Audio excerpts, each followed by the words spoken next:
Yeah. Thank you all for being here for Rockstars Make-A-Wish.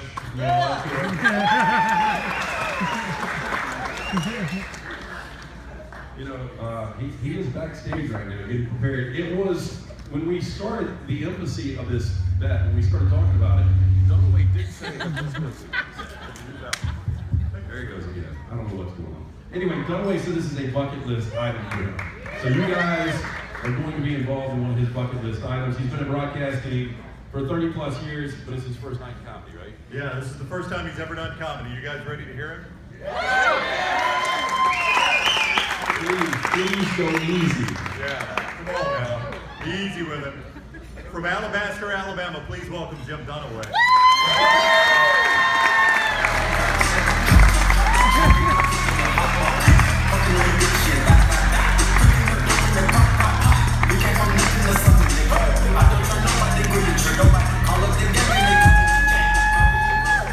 Wow.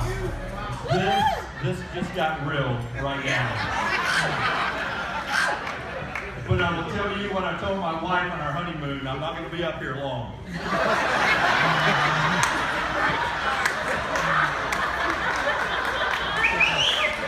you. Rockstar, everybody. Come on out, Rockstar. Give it up for Sean Henniger. That guy's awesome. Appreciate him.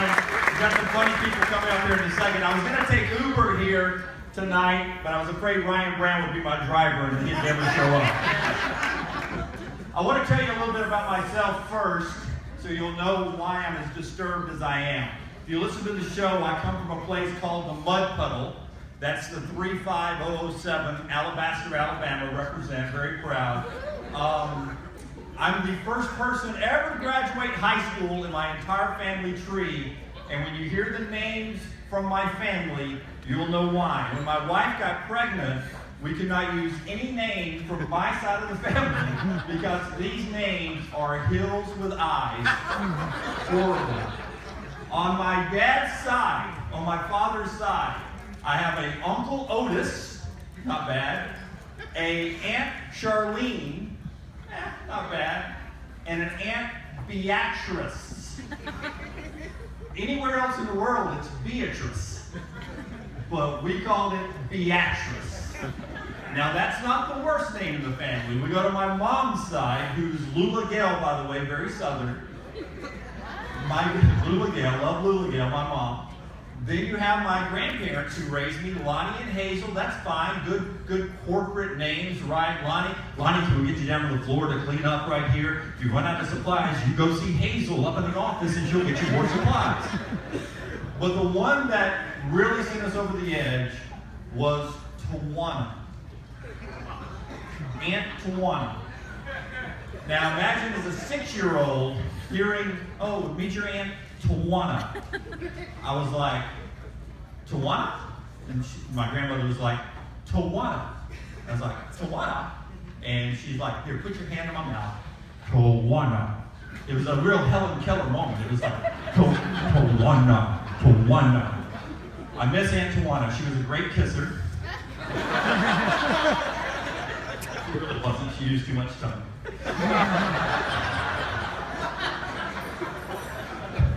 Which wasn't true.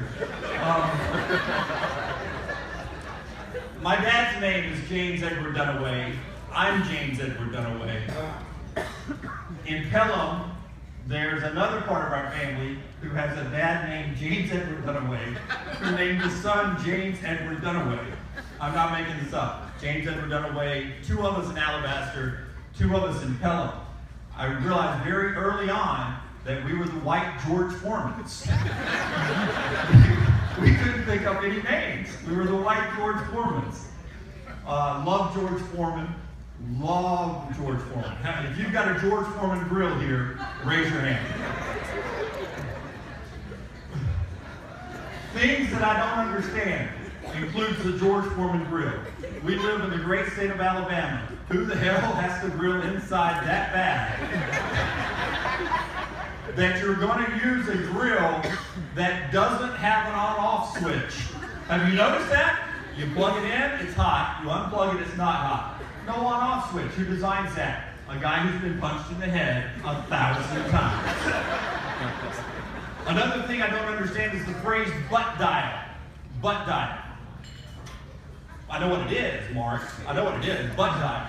It sounds though like soap you would use to wash your butt. Butt dial. This one for my 16-year-old daughter today. Honest to God. I'm talking to her, I'm like, baby, I'm nervous. She goes, just have observations, Dad. I said, like what? And she goes, like, I don't understand why one-eyed man's in a 3D movie. That's a great point. What are we teaching our kids today in school? That was intelligent. And another thing I don't understand is blank greeting cards. You go there and you see these greeting cards. There's birthday for, humorous birthdays, sad birthdays, Valentine's Day, Mother's Day, and then there's just blank greeting cards. What are you buying at this point? Just fancy stock card? I mean, who is so lazy at Hallmark that their job is to, I'm in the blank greeting card division. I take the paper and I pass it on down the line. I don't understand blank greeting cards. Everybody got a grandmother. Did you love your grandmother growing up? I've already introduced you to Hazel Carter. She was the greatest grandmother in the world. She always had money in her wallet. We were poor, but if I needed $5 for the ice cream truck, she had $5. If I needed $10 for gas, she had $10 for gas. She also had these amazing drawers in her house. I'm not talking about her big hands. I'm talking about the drawers inside her kitchen. And one drawer had all the miscellaneous stuff. It had 5 checkers, 3 red, 2 black. Why you would save that? Who's going to play checkers with 5 pieces of checkers? There was a thimble from the Monopoly game. There was a poodle from the Monopoly game. There were 2 cards, like from a deck of cards, there's 7 hearts and the King of Diamonds. I mean, who's going to ever need that again? Like, who says, we've got 50 cards. If only we had a 7 of hearts and a King of Diamonds, we could play poker tonight. But she kept that stuff. She also kept bread ties. You know what I'm talking about? And a whole drawer of bread ties. We had the freshest Wonder Bread on Smoky Road. It was amazing. But the garbage bags is something that I wish we would stop passing down from generation to generation, because my wife does it too. How many of you, by applause, save your public plastic bags at the house? Do you ever use them? Do you use them? You sound like Hazel Carter. Hazel Carter would wrap fish in it after we would do the fish, and she'd wrap it up, put it in the freezer, and we'd throw it away when the garbage would come. Hazel Carter would pick me up from school on a rainy day. She'd have her hair curled. All of a sudden, the garbage bag is now an umbrella. It is sitting there. The Publix bag is now on her head. And if she had her good church shoes on, and also was galoshes, forget your 100 boots, she'd put the Publix bags around with duct tape, and she'd walk and pick up Junior Dunaway from school, and that's what she used the garbage bag for. Loved her. A drawer for everything. But the thing she was best at was the pop tabs. My grandfather loved to drink Miller High Life with the pop tabs. I drank a Coke Classic with the pop tabs, and then she would get pop tabs from I don't know where. And I used to wonder, she'd put them in baggies, and they would just be stacked and stacked and stacked in our cupboard. Stacked and stacked and stacked. And then all of a sudden, in 5th grade, we had that great fundraiser where if you bring pop tabs to school, the pop tops to school, then you can pick off of a list. And all of a sudden, I was the freaking Pablo Escobar of my neighborhood, because I had brick after brick of these pop tops. And guys would be like, hey Jimmy, I need 2 bricks. I'm trying to get the boomerang, and I need 2 bricks. 1,000 a pack. And so now I'm going all Colombian on it and stuff. Well, I'll give you 2 bricks, but you gotta get your boomerang, but get me the slinky on the side, and give me the slinky back. So I love my grandmother, love my parents, and it's Mother's Day on Sunday, right? So give it up for moms.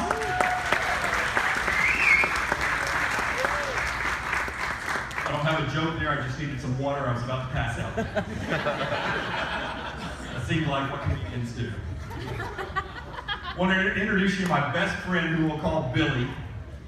Billy was, we've all had this friend. He would make everything dirty. Everything dirty. Billy, not his real name, but I'm not going to say Mickey on the air, but Billy. I'd be like, hey, Billy, you want pizza? He'd be like, yeah, Jim, I want some pizza. Billy would occasionally smoke pot. I wouldn't, Billy would. But I wanted the pizza. Billy, you want some pizza? Yeah, I want some pizza, Jimmy. What do you want on your pizza? You know what I want on my pizza, Jimmy. Billy, why are you making pizza dirty? Your mama wants some pizza too. Like, Billy, my mom is 70. That's disgusting. Barbara Bush. Yeah, I like Barbara Bush. You like Barbara Bush? Yeah. I said, that is sick. He goes, no, it's actually a serious fetish, Jim. It's the Betsy Ross fetish. I said, the Betsy Ross fetish? He's like, yeah, once we put another star on the flag.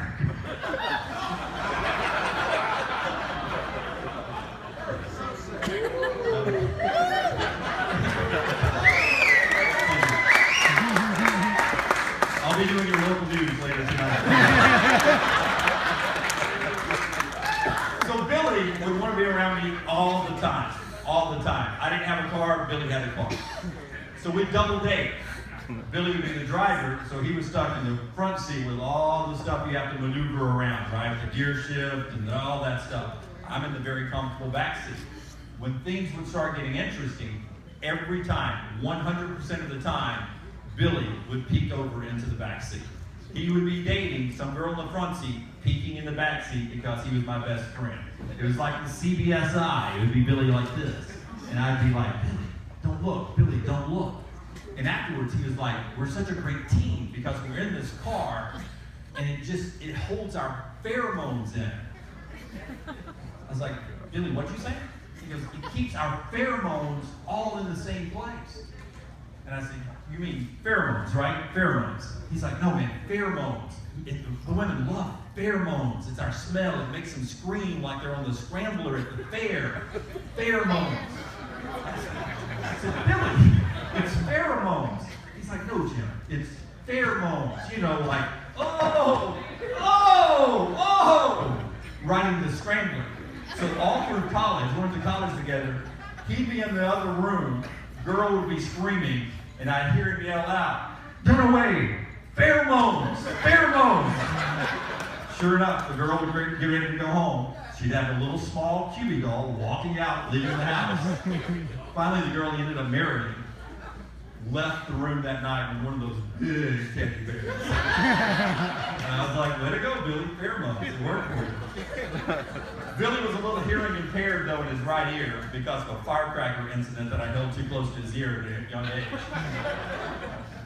So he came back to the apartment one day and he's a little disappointed because some of our fraternity brothers kept yelling to him that his girlfriend was a bore. Billy, your girlfriend's a bore, they said. And I was like, well, that's not nice. And he came back the next day and said, they were yelling at me again. Your girlfriend's a bore. And I was like, Billy, I don't understand. He's like, I don't either. She hangs out with him all the time. Sometimes she even hangs out and spends the night, gets up early the next morning, walks back to my house. Thank you for the slow music that time. She really wasn't a bore. When you're going to do something like this for the first time, they have names for girls like that, right? Always do. I'm getting a lot of advice. My daughter, 16 years old, again, real conversation earlier today, she says, and my wife can attest to this, it's on the speakerphone, which is always good, because I'm calling on my wife for support. And my daughter's like, so Dad, you lost a bet. So you got to tell jokes tonight. And I'm like, yeah. And she's like 16 years old. People like it when men make fun of their penises. Just make fun of penises. She's grounded for 2 weeks. Sherry Jackson, who I work with, the greatest human being on the planet. I do the local news with Sherry Jackson. Give it up for Sherry Jackson. She has given me 62 jokes the last 42 days. None of them funny. but I promised I would tell one. So Sherry's a little worried as she travels covering the news, because every hotel she goes to, the same woman is following Sherry around, she says. I said, this is serious, Sherry. Maybe we should get the authorities involved. And she's like, I go to St. Louis, same woman's there. I go to D.C. to cover the inauguration, the same woman's there. And I'm like, really? How do you know it's the same woman? And she's like, housekeeping. Sherry Jackson, everybody. Give it up for Sherry. So it's not easy being a sportscaster, now part-time comedian, and newsman, because the worlds blend together occasionally. Like with Robert Bentley recently. It's the worst game of Clue I've ever played. Robert Bentley does the aid. Robert Bentley does the aid on Wanda's desk with a pipe. It's the worst game of Clue ever, right? And then there's Kim Jong-un of North Korea. The only haircut in the world that makes Rick Carly's haircut look good. I'll say that again so it's clean on the tape for Rick Carly. So Kim Jong-un of North Carolina. The only haircut that makes Rick Carly's haircut look good. Sportscaster at Fox 6. You don't know what it is. Yeah, this guy's now talking crap about the United States, not Rick Carly, the North Korean dictator. And I don't understand why he's talking crap, because he looks like he's just off the pages of Dictators Or Us in the Husky Boys section. Is what it looks like. Thank you. Can you imagine creating game shows in North Korea? Like on Survivor over there, if you get voted off the island, that's a good thing, right? Regis would host the show. So you want electricity? I missed that one, I'll go again. Regis will host a show, and it's called Who Wants Electricity? Still don't know if that's any good. Pressure Luck with live grenades. That's an entertaining show over there. And Are You Smarter Than a Dictator? Hosted by Jeff Foxworthy. Now that would be a good show. I have weird dreams. I had one the other night about erections. Now follow me here. In my dream, every time any male on the planet got an erection, it made a ding sound. Like, ding. Like a microwave. Ding. Which is okay sometimes, right? You're with your significant other. Ding. No big deal. It's like your popcorn's ready. It's no big deal. Susan wears a sundress to 10th grade in shop. Ding. Nobody's going to hold me accountable for that. I can't control this thing. I've got to score to prove it. Then sometimes, though, that would be a little embarrassing, right? We can start learning who the future serial killers were going to be. Biology class. Today, we're going to dissect.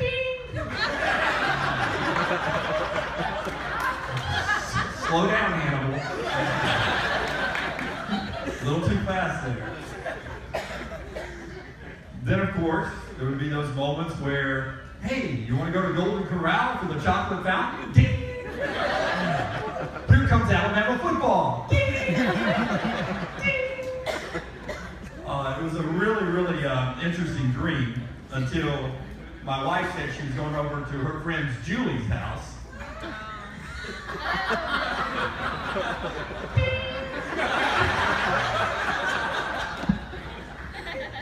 Or you're watching local news and the weather and traffic on the 8s. 7:08, 7:38. 8:08, 8:38. My wife all the time says, I just don't understand what you're thinking. I mean, after 18 years, it's pretty simple, right? And I think I speak for every guy in here. We have 3 thoughts. When are we eating again? What time does the game start? And when are we having sex? It's not very hard to figure this out. Those are our 3 thoughts. In fact, if you check it out, and I researched this, the second most Googled word on the planet is porb, P-O-R-B. We're so lazy that the second most Googled word is a mistype on porn. Porn. You have to watch it though with your wives these days, guys, because you don't know what's in the medicine cabinet or in the kitchen. It was cold last Friday night, so I went to make myself a cup of tea, which I usually don't do. So I go and make a cup of tea, and it was delicious. And I'm man enough to say that I loved the hot tea. It was fantastic. So I had a second cup of hot tea that night, and I felt fabulous until about 4 o'clock in the morning. They make this thing called Smooth Move tea. I had no idea until 4 in the morning. I don't know what 1 tea bag does, but there is nothing smooth about 2 tea bags.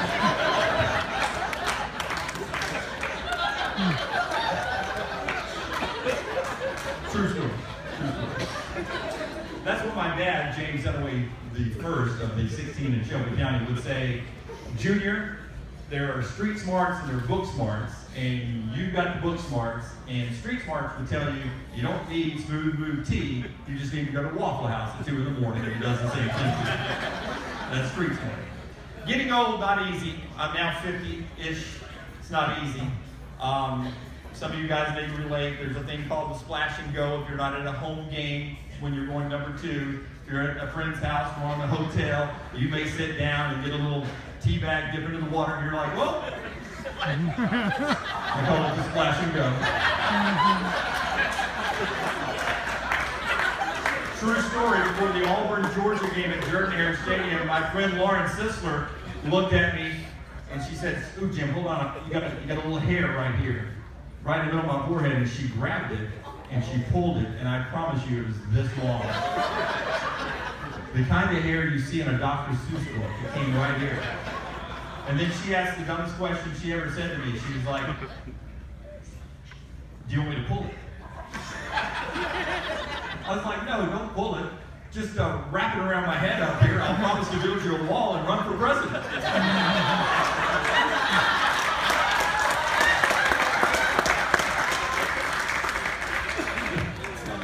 The one thing, it's Mother's Day coming up. The one thing I hate about when Mom calls me, we don't talk often enough, but she'll call me sometimes, and she'll say, hey, I'm buying you a couple of shirts. I have them in the cart already. I hate hearing that because there's not a shirt Mom would buy me that I ever want in a cart. Don't put my shirts in a cart. Buy them off the rack somewhere. I don't want it from a cart. Viagra commercials. I don't understand Viagra commercials. I watch McDonald's and I see a quarter pounder and I want a quarter pounder. I see a Buick commercial, it makes me want a Buick. I watch Viagra, those commercials they put on TV, and I'm like, I don't need it.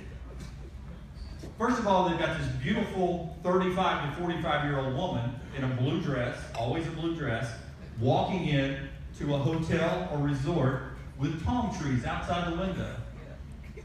Ding! I don't know about you guys, but just in a hotel, and we'll go, and Maggie's like, oh, they've got a Keurig. Yeah, they got a Keurig. I don't know why Billy's with us, but yeah. So it just staying at the hotel is not good enough. Brunette, blonde, red hair, it doesn't matter, walks into the room, you got the palm tree, then she lays on the bed, and you can see down her cleavage. Ding! I have a foot fetish. So occasionally, did I not admit that earlier? If you listen to the show, you know I have a huge foot fetish. So what happens on the Viagra commercial? Girl comes in, palm trees, lays down in the bed, and at the end, if you still need that little blue pill, they do one more test on you. She throws out those 2 little bare feet on the side.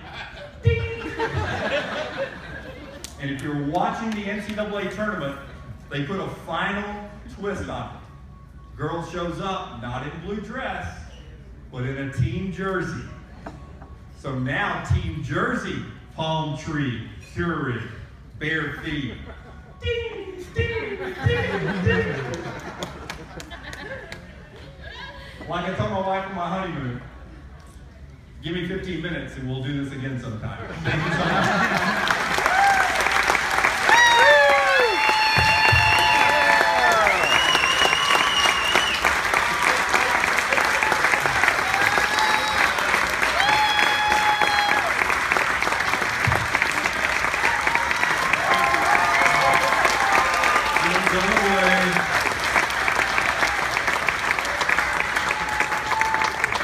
Hey, real quick, just want to thank you guys again for coming out to support not only Jim Dunaway, our show, but the Bell Center, Early Intervention, Kids with Special Needs. You guys helped out a tremendous amount tonight, so we really, really appreciate that. You know, Jim, the bet was 7 minutes. And I think Jim just went 25 minutes. Retiming of the sundial, it lasted so long. Bruce Ayers, we want to thank Bruce Ayers, by the way, and all the Stardome staff. Give them a hand for tonight. Bruce is a great guy, and they have great shows here. He had the line of the night. He walked past Lance and I, and he said, I've seen a lot worse. So I guess that was a vote of confidence for Dunaway, right? I think so. But hey, we've got 2 more big-time comedians coming up. Yeah, big-time comedians. Let's get it started right now. You see her every single morning on NBC.